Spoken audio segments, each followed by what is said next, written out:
जब वो समझौता कर लेंगे वो बाहर आ सकते हैं, इसलिए वो बाहर नहीं आ रहे। वो चाहते हैं कि मैं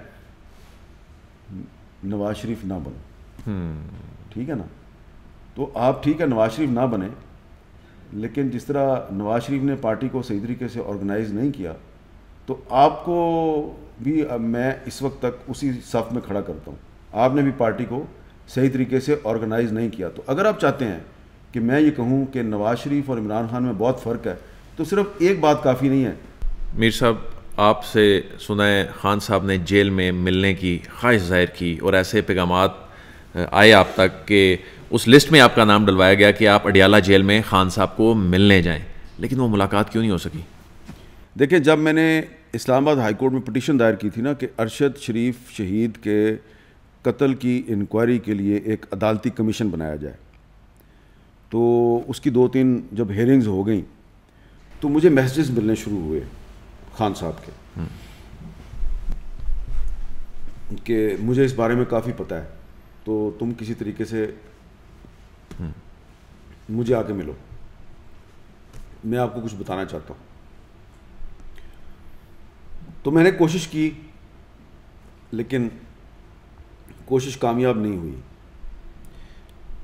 फिर मैंने ये महसूस किया कि जो लोग मुझे मैसेज दे रहे हैं वो लोग ही ठीक नहीं हैं। ओके। एक दो नहीं, काफ़ी सारे। एंड स्लोली एंड ग्रेजुअली मैंने जब फॉलो किया तो आई रियलाइज्ड यार इमरान खान की तो आधे से ज़्यादा पार्टी कंप्रोमाइज्ड है, तो इनमें से तो कोई भी इस काबिल नहीं है कि आप इनके साथ दिल की बात करें। तो पता नहीं ये मुझे मैसेज दे के और फिर मेरे से सुन के किधर किधर जाकर बताते होंगे। तो मैं चुप हो गया। लेकिन फिर जब अरशद शरीफ केस जो है जस्टिस आमिर फ़ारूक की अदालत में था, तो जिस दिन उसमें एक लंबी हेयरिंग हुई और जज साहब ने इस्लामाबाद पुलिस जो है उससे भी बहुत सी चीज़ें मांग ली, सेक्रेटरी इंटीरियर को भी बुला लिया और भी बहुत से हुकूमती अफसरान को बुलाया। तो मेरे पास एक वकील साहब आए, खान साहब के वकील थे, सियासतदान नहीं सिर्फ वकील। उन्होंने कहा जी कि खान साहब आपको अरशद शरीफ केस में मिलना चाहते हैं। तो मैंने कहा यार मैं तो मिलना, मुझे तो कोई इतराज़ नहीं है, तो मैं किस तरह मिलूँ। उन्होंने कहा अगर वो आपका नाम डाल दें लिस्ट में तो आप आ जाएंगे मिलने के लिए। मैंने कहा ये तुम पूछ क्यों रहे हो, डाल दो। उसने कहा नहीं, वो ये ना हो कि हम आपका नाम डालें और आप आएँ ना। मैंने कहा नहीं आप डालें, मैं आऊँगा। लो जी, वो उन्होंने मुझे कहा। अगले दिन उनका रात 11 बजे मुझे फ़ोन आया। उन्होंने कहा जी हमने आपका नाम डाल दिया, आपका नाम अप्रूव हो गया और कल आप सुबह 8 बजे अडियाला आ जाए। मैंने कहा ठीक है। तो मैंने कहा मैं सुबह अडियाला आके ना आपको कॉल करूँगा। उन्होंने कहा ठीक है। मैंने वहाँ जाके अडियाला पहुँच गया, मैंने उनको कॉलें करनी शुरू कर दी। वो फ़ोन ही नहीं उठा रहे, वकील साहब फ़ोन ही ना उठाएं। तो फिर मैंने जो 9-9:30 हो गए और भी काफ़ी सारे लीडर आ गए पीटीआई के। मैंने उनसे वो वकील साहब का पता पूछा। उन्होंने कहा आपको नहीं पता। मैंने कहा क्या हुआ। वो सुबह 3-4 बजे उनको उठा लिया उन्होंने। वो बेचारे उठाए गए, हम वापस आ गए। तो इस तरह हमारी मुलाकात नहीं हुई। अच्छा, आपने भुट्टो साहब पे किताब लिखी, खान साहब पे भी कोई किताब आप लिखेंगे कभी? नहीं, मैं एक किताब लिख रहा हूँ, वो काफ़ी, उसमें बहुत से सियासतदानों के प्रोफाइल्स हैं।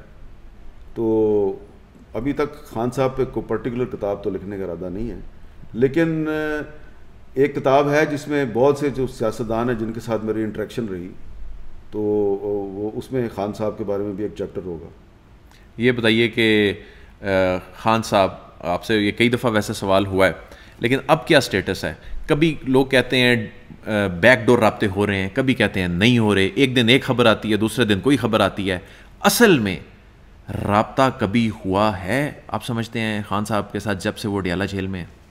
ये जो पेशावर में बैरिस्टर गौहर खान और अलीमीन गंडापुर की मीटिंग हुई थी अहम लोगों से, वो क्यों हुई थी? वो तो इत्तफाकिया थी। बिल्कुल भी इत्तफाकिया नहीं थी। मैं आपको चैलेंज करता हूँ, बैरिस्टर गौहर साहब को इस्लामाबाद से बाकायदा बुलाया गया और उनकी मीटिंग अलहदा होनी थी, लेकिन गलती से वो उस कमरे में चले गए जहाँ पे और भी बहुत से लोग बैठे थे। तो बस इतना ही। ओके, बैरिस्टर गौहर साहब जो हैं वो हुकूमत के साथ भी राब्ते में हैं और जिन लोगों के पास ताकत है उनके साथ भी राब्ते में, और ये कोई बुरी बात नहीं है। अगर वो राब्ते में है तो इसका मतलब है इमरान खान की मर्जी से है ना राब्ते में, तो राब्ता तो है। और अली अमीन गंडापुर भी उन्हीं की मर्जी से ही राब्ते में रहते हैं। राब्ते में रहते थे। अच्छा, अली अमीन गंडापुर अब नहीं रहते? अब इमरान खान के मामले पे उनका चैप्टर क्लोज हो चुका है, इसलिए कि खान साहब जो हैं वो उनको जो शराइत बताई गई थी उन्होंने वो शराइत मानने से इनकार कर दिया। जो अली अमीन गंडापुर ने खान साहब को शराइत बताई, खान साहब ने वो मानने से जाहिर इनकार बात है, कर दिया। अली अमीन गंडापुर इमरान खान का आदमी है ना, तो अगर वो इमरान खान साहब के पास आता है तो फिर वापस भी तो कहीं जाता है, तो आता है और जाता है, आता है और जाता है। तो वो तो एक डाकिया है, एक मैसेंजर है, तो उसने जो शराइत खान साहब तक पहुँचाई वो खान साहब के लिए काबिल कबूल नहीं थी, उसने जाके वापस बता दिया, मामला ख़त्म हो गया। उसके बाद अली अमीन गंडापुर ने फैसला किया होगा कि यार क्या फ़ायदा है, तो इसलिए अब वो बैरिस्टर गौहर साहब ये मामला देख रहे हैं। खान साहब की सोशल मीडिया टीम, उनका जो पीटीआई का सोशल मीडिया विंग है, अगर वो खामोश हो जाए तो क्या खान साहब के लिए ये बेहतर नहीं है? अब खान साहब ने और कितनी मुश्किल काटनी है? देखिए, जब इमरान खान वज़ीर आज़म थे तो आप निकाल के देखें, ज़रा रिकॉर्ड निकाल के देखें पीटीआई की सोशल मीडिया टीम और कौन कौन लोग इसके इंचार्ज थे। जितनी गलाजत और गाली गलोच इन्होंने मेरे ख़िलाफ़ की हुई है, तो मैं वो दिल में लेके बैठ जाऊँ और मैं कहूँ यार, क्योंकि जब इमरान खान वज़ीर आज़म था तो पीटीआई वालों ने मेरे साथ बड़ी गाली गलोच की, और जो पीटीआई की जो सोशल मीडिया टीम का इंचार्ज था वो खुद लोगों को असाइनमेंट देता था मेरे ख़िलाफ़ कि इसके ख़िलाफ़ वीलॉग करो, और जो ज़्यादा गंदी ज़ुबान इस्तेमाल करता था उसको ज़्यादा फ़ायदे पहुँचाता था। तो मैं कहूँ यार, इसका ज़िम्मेदार इमरान खान है, तो मैं तो इमरान खान जो है ना उसको बाहर ही ना आने दूँ। तो फिर मेरे में और उस गाली गलोच ब्रिगेड में क्या फ़र्क रह जाए। तो मैं ये कहता हूँ यार, दिल बड़ा होना चाहिए बंदे का। करती रहे पीटीआई का सोशल मीडिया टीम गाली गलोच करती रहे, आपको क्या उसका नुकसान है? जो गाली गलोच कर रहा है वो अपने आप को अपनी नज़रों में भी गिरा रहा है, अल्लाह की नज़र में भी गिरा रहा है। अब जो बंदा गालियां देगा गंदी और एक दूसरे के घर की औरतें जो हैं उनका मजाक उड़ाएगा, उनकी तज़हीक करेगा, तो वो आपका तो नुकसान ही नहीं कर रहा, वो तो नुकसान ही अपना कर रहा है। तो दूसरी बात यह है कि समटाइम्स आपको ये भी पता चलता है कि कुछ लोग अगर अमेरिका में या बरतानिया में या मिडल ईस्टर्न कंट्रीज़ में बैठ के आपके साथ या किसी और के साथ गाली गलोच कर रहे हैं, तो ज़रूरी तो नहीं है कि वो पीटीआई के लोग हैं। क्योंकि आप देखें, मसलन कुछ लोग ऐसे मैंने नोटिस किया उनको कि वो अपना पीटीआई को भी गाली देते हैं, वो पाकिस्तान के इदारों को भी गाली देते हैं, वो शहबाज शरीफ को भी गाली देते हैं, बिलावल को भी गाली देते हैं, और मुझे भी गाली देते हैं, हो सकता है आपको भी देते हो।